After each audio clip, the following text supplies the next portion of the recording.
नमस्कार दोस्तों, मैं अंकुर उपाध्याय स्वागत करता हूं आप सभी का आपके अपने YouTube channel share market analysis में। दोस्तों यहाँ पे मैं आप सभी के साथ बहुत इंपॉर्टेंट टॉपिक पे आज बात करने वाला हूं, क्योंकि ये जस्ट अभी 2-3 दिन पहले ये केस इससे रिलेटेड सामने आया है। आप सभी का एक डीमेट अकाउंट होता है, किसी का डिस्काउंट ब्रोकर के पास है तो किसी का कहीं ना कहीं सिक्योरिटीज में है। ठीक है, यहां अगर आपका जो डिस्काउंट ब्रोकर के पास किसी के भी पास आपका डीमेट अकाउंट है जिससे आप ट्रेडिंग करते हो, इन्वेस्टमेंट करते हो, जो भी है, यानी कि काइट यानी ज़ीरोधा, ग्रो, अपस्टॉक, बहुत सारे हैं इस समय, मतलब मैं नाम नहीं ले पाऊंगा, 5 पैसा, एंजल मन, बहुत सारे डिस्काउंट ब्रोकर हैं। ठीक है, तो जिसमें भी आपका डीमेट अकाउंट हो, XYZ जो भी हो, पर्सनली मेरे भी हैं 2-3 अकाउंट, तो वो भी ठीक है। अब यहां पे एक चीज जो मैं आप सभी के साथ शेयर करने जा रहा हूं वो बहुत इंटरेस्टिंग और बहुत ही ज्यादा शॉकिंग है, तो आपको पता होना बहुत ज्यादा जरूरी है।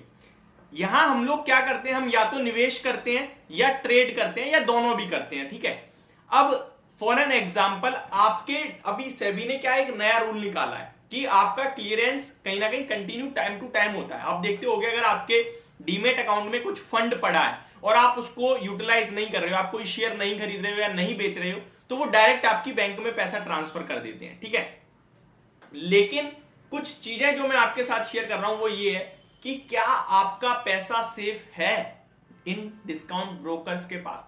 कभी कभार मेरे पास कमेंट भी आता है कि भाई मेरा ग्रो में अकाउंट है, मेरा ज़ीरोधा में, अगर इनकेस ये कुछ फ्रॉड हो गया, भाग गए, तो मेरा पैसा क्या मुझे वापस मिलेगा। तो सवाल यही है और इसी का जवाब दूंगा आज मैं। देखिए, वैसे तो मैं ज़ीरोधा या ग्रो कोई नाम अभी यूज करा ऐसा कुछ नहीं है, मतलब बट बहुत बड़े नाम है ये।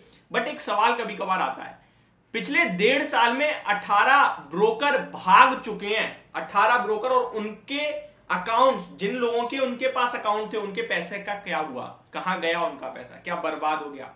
इसी से रिलेटेड आपके साथ चीजें शेयर करता हूं। यानी कि ऑलमोस्ट 1.5 साल, 18 ब्रोकर, यानी हर एक महीने एक ब्रोकर भाग रहा है। जो नए नए छोटे छोटे ब्रोकर्स आ रहे हैं, इनसे सावधान रहें।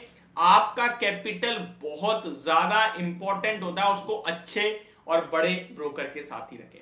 यहां मैं आपके साथ किसी को रिकमेंड नहीं करूंगा, आपको खुद पता होगा कि कौन सा बड़ा है, कौन सा अच्छा है, कौन सा नहीं है अच्छा। बहुत बड़े बड़े लोगों के भी नाम जुड़े हुए हैं किसी किसी डिस्काउंट ब्रोकर के साथ, तो आप वहां ट्रस्ट कर सकते हैं 110%। ठीक है, अब केस सुनिए क्या है। 2 लोग थे, हस्बैंड एंड वाइफ। ठीक है, हस्बैंड एंड वाइफ 2 लोग थे, दोनों के अकाउंट में एक्स कैपिटल था। फॉर एन एग्जांपल, जो हस्बैंड थे उनके अकाउंट में, डीमेट अकाउंट में 23 लाख रुपीस थे। कितने? 23 लाख रुपए। और ये एक साथ उन्होंने नहीं डाला, उन्होंने 1 साल पहले हल्की सी पोजीशन, मतलब हल्का सा ऐड करा, फिर और ऐड करा, फिर और, तो ऐसे ऐड करते करते 23 लाख रुपए थे। और उन्होंने कभी कोई पोजीशन नहीं ली, मतलब डीमेट अकाउंट में पैसे तो डालते रहे बट नहीं ली पोजीशन। मतलब हमारी आपकी तरह नहीं कि दिन में 10 पोजीशन दिख रही है, 10 बना रहे हैं। वो सोचते रहे होंगे कि भाई मेरे को जब कोई शेयर मेरे रडार पे आएगा, मेरे भाव पे आएगा, तभी खरीदूंगा, या कुछ भी हो सकता है, टाइम ना मिला हो, या मतलब कुछ भी एक्स रीजन, हमें नहीं पता। लेकिन उन्होंने कभी कोई ट्रेड नहीं लिया। अब कोई इंसिडेंट ये हुआ, उन्होंने फॉर एग्जांपल आज ट्रेड मारा, सेम समय ट्रेड मार के सेम टाइम पे ही पोजीशन कट कर दी, और इस ट्रेड में उनका केवल और केवल 50 रुपए कहीं ना कहीं लॉस हुआ, प्लस ब्रोकरेज वगैरह, आप जो भी एक्स बना लीजिए। ठीक है, अगले दिन ब्रोकर फरार, यानी कि ब्रोकर भाग गया। अब उनका ये 23 लाख रुपए भी खत्म। ऐसे में उन्होंने केस करा जहां पे सेबी ने ये कह दिया कि हमें लगता है ये कुछ फ्रॉड है, ये सही रीजन से ट्रेड नहीं लिया गया था और हम इनके पैसे वापस नहीं देंगे।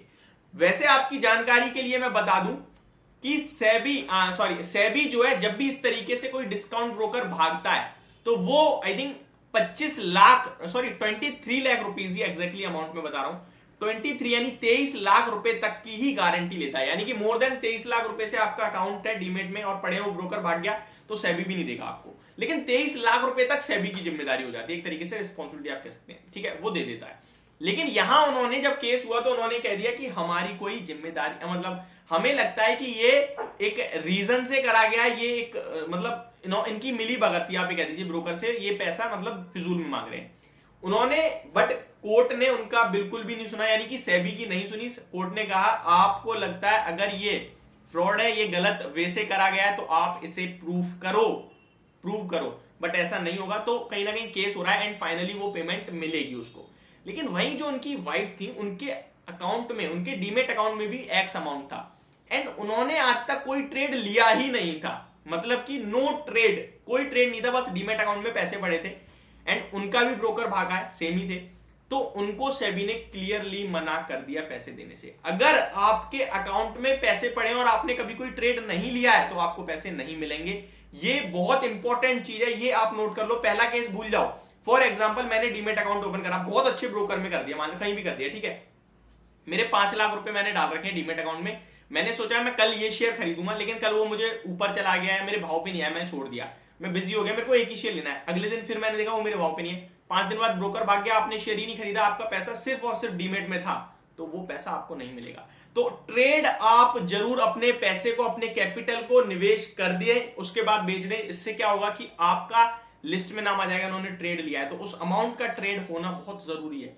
ये एक इंपॉर्टेंट चीज थी जो मैं आपके साथ शेयर करना चाहता था। बहुत सारे लोग ऐसे होते हैं जो डीमेट में सिर्फ पैसा पड़ा छोड़ देते हैं और कहीं ना कहीं समय नहीं मिलता है या स्टॉक उनके भाव पे नहीं आता, जो भी है मार्केट से डरते हैं, वापस विड्रॉ करते नहीं है, कोई भी नहीं करता, क्योंकि उन्हें पता है मैं शेयर बाजार में हूं तो मैं वापस ऐड करूंगा, इसलिए विड्रॉ का क्यों, मतलब बिना बात के विड्रॉ करूं फिर ऐड करूं, इसी वजह पड़ा छोड़ देते हैं। तो यहाँ ये रिस्की है। बट हाँ, आपने ट्रेड ले लिया एक बार, फिर पड़ा है, फिर कोई इशू नहीं है, लेकिन आपने कभी ट्रेड नहीं लिया है तो यहां मैटर प्रॉब्लम हो सकती है। बाकी आप बड़े ब्रोकर्स के साथ रहिए जहां पे ऐसी रिस्क या डर नहीं है। तो ये एक इंपॉर्टेंट सूचना थी जो मैंने आप सभी के साथ शेयर करी। होप आपको ये जानकारी पसंद और समझ दोनों आई होगी। Thank you so much for watching this video. Have a great day guys.